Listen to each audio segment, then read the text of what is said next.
Saudara, Badan Nasional Penanggulangan Bencana meluncurkan program keluarga tangguh bencana di Kampung Pasi Cantang, Kecamatan Long, Aceh Besar.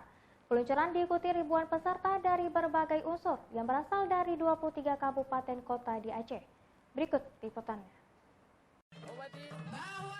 Peluncuran program keluarga tangguh bencana atau Katana dilakukan Kepala Badan Penanggulangan Bencana Nasional Doni Monardo. Peluncuran ditandai pemukulan rapai dan pelepasan burung dara oleh Doni Monardo, serta unsur Forkopimda Aceh dan Aceh Besar.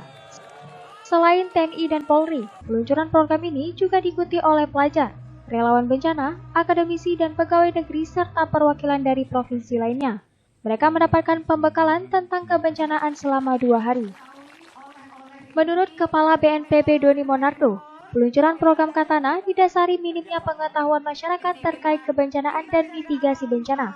Hal ini merujuk pada gempa dan tsunami Aceh tahun 2004 silam. Padahal, menurut Doni, pengetahuan terkait kebencanaan sangat penting untuk menekan jatuhnya korban jiwa.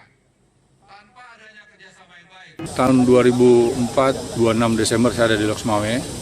Ya, saya merasa sangat prihatin waktu itu, sangat sedih ya. Karena kalau waktu itu masyarakat tahu kalau ada gempa yang begitu besar dan relatif lama, ya, maka mungkin banyak yang akan bisa selamat. Seperti saya juga, begitu saya dihubungi oleh salah satu saudara saya, adik saya mengatakan ini gempa besar dan bisa menimbulkan tsunami. Mendengarkan kata itu saja saya juga masih asing karena baru pertama kali mendengar kata tsunami. Nah, kita tidak ingin peristiwa masa lalu yang menimbulkan korban jiwa begitu besar terulang kembali untuk periode yang akan datang. Doni menambahkan, program Katana rencananya akan disosialisasikan mulai tahun 2020 mendatang. Setelah peluncuran, tahapan dari pelaksanaan program ini akan dibahas di Kementerian bersama para pakar dan akademisi. Pemilihan Pasi Cantang sebagai lokasi peluncuran karena kampung di pesisir pantai ini memiliki jejak tsunami 7.400 tahun silam. Selain itu, saat tsunami 2004 silam, hampir 500 jiwa warga Kampung Cantang menjadi korban.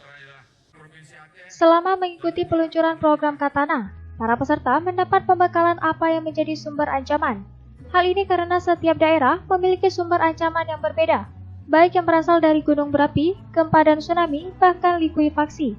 Nantinya para peserta diharap mampu memberi pembekalan serupa kepada keluarga sasaran.